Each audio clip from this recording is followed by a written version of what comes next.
Assalamualaikum warahmatullahi wabarakatuh. Saya Himatul Alia NIM 2019-12082 kelas pengauditan 14D. Di sini saya akan menjelaskan tentang kasus Enron dan KAP Arthur Andersen. Kasus Enron. Enron merupakan perusahaan dari penggabungan antara Internode atau penyalur gas alam melalui pipa dengan Houston Natural Gas. Kedua perusahaan ini bergabung pada tahun 1985. Bisnis inti Enron bergerak dalam bidang industri energi. Kasus Enron mulai terungkap pada bulan Desember tahun 2001. Kasus ini berpengaruh terhadap pasar keuangan global yang ditandai dengan menurunnya harga saham secara drastis berbagai bursa efek di belahan dunia, mulai dari Amerika, Eropa, sampai ke Asia. Enron, suatu perusahaan yang menduduki ranking 7 dari perusahaan energi terbesar di Amerika Serikat, jatuh bangkrut dengan meninggalkan hutang hampir sebesar 31,2 miliar US dollar dan menyebabkan 4.000 pegawai kehilangan pekerjaan mereka. Kasus KAP Arthur Andersen. Salah satu firma akuntansi terbesar di Amerika Serikat yang berdiri sejak tahun 1913, kantor akuntansi publik yang termasuk dalam The Big Four, PricewaterhouseCoopers, Deloitte, Ernst & Young, KPMG, lalu pecah menjadi The Big Five sejak pemisahan bisnis jasa atestasi atau fungsi akuntansi dan konsultasi Arthur Andersen tahun 1999.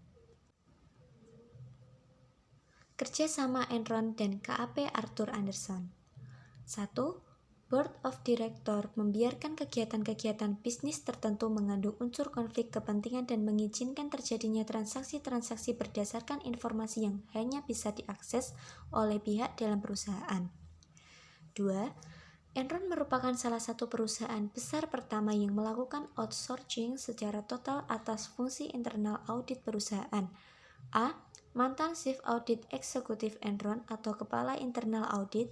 B. Direktur Keuangan Enron berasal dari KAP Andersen. C. Staf Akunting Enron berasal dari KAP Andersen. 3. Pada awal tahun 2001, partner KAP Andersen melakukan evaluasi terhadap kemungkinan mempertahankan atau melepaskan Enron sebagai klien perusahaan. Hasil dari evaluasi yaitu tetap mempertahankan Enron sebagai klien KAP Andersen. 4. Salah seorang eksekutif Enron dilaporkan telah mempertanyakan praktek akunting perusahaan yang dinilai tidak sehat dan mengungkapkan kekhawatiran berkaitan dengan hal tersebut kepada CEO dan partner KAP Andersen pada pertengahan 2001.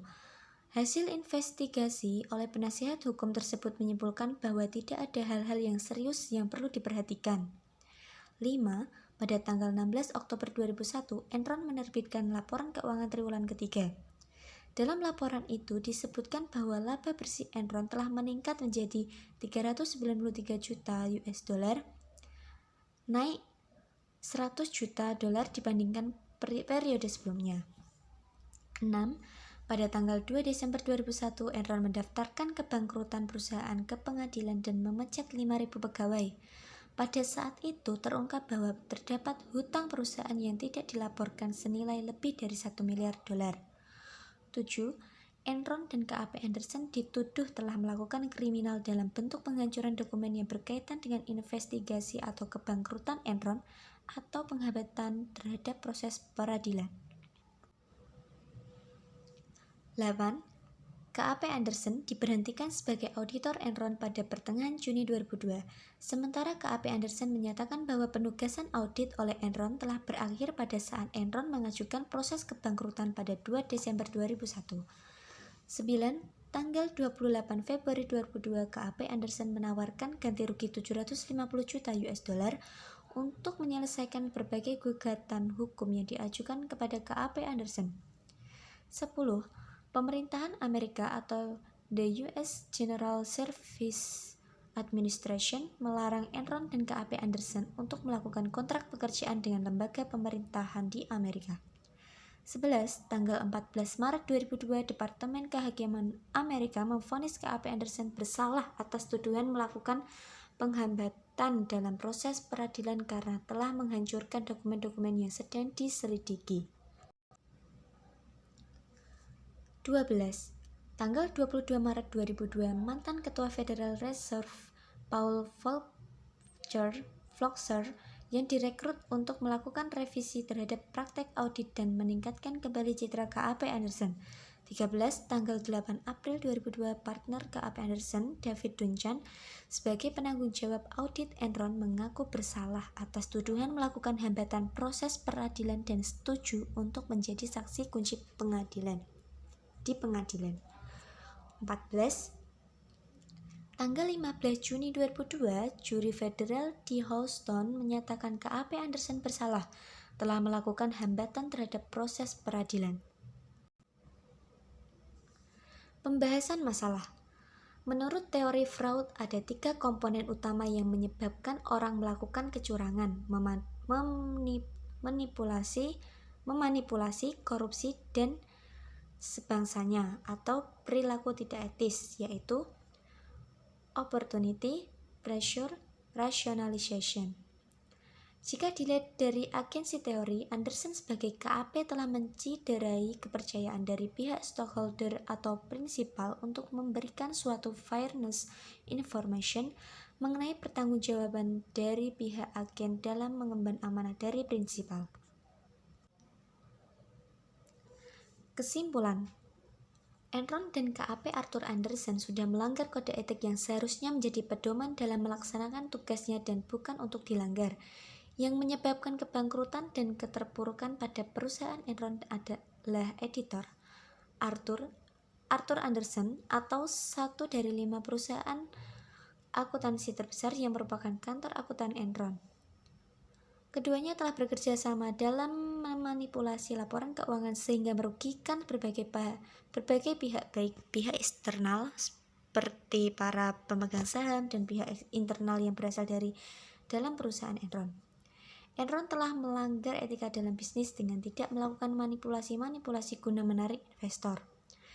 Sedangkan Arthur Andersen yang bertindak sebagai auditor pun telah melanggar etika profesi sebagai seorang akuntan. Arthur Andersen telah melakukan kerja sama dalam memanipulasi laporan keuangan Enron. Hal ini jelas Arthur Andersen tidak bersikap independen sebagaimana yang seharusnya sebagai seorang akuntan. Tanggapan. Menurut saya, dari kasus ini, Enron dan KAP Arthur Andersen telah melanggar kode etik dan ingkar dari tanggung jawab yang seharusnya menjadi pedoman dalam melaksanakan tugasnya dan bukan untuk dilanggar. Pelanggaran tersebut awalnya mendatangkan keuntungan bagi Enron, tetapi akhirnya menjatuhkan kredibilitas, bahkan menghancurkan Enron dan KAP Arthur Andersen. Di dalam kasus ini, KAP yang seharusnya bisa bersikap menjunjung tinggi independensi dan profesionalisme tidak dilakukan oleh KAP Arthur Andersen. Karena perbuatan mereka inilah, kedua-duanya telah menuai kehancuran di mana Enron bangkrut dengan meninggalkan hutang miliaran dolar, sedangkan KAP Arthur Andersen sendiri kehilangan keindependensiannya dan kepercayaan dari masyarakat terhadap KAP tersebut, dan dapat juga berdampak pada karyawan yang bekerja di KAP Arthur Andersen, di mana mereka menjadi sulit untuk mendapatkan pekerjaan akibat kasus ini. Sekian dari penjelasan saya, semoga bermanfaat. Terima kasih. Wassalamualaikum warahmatullahi wabarakatuh.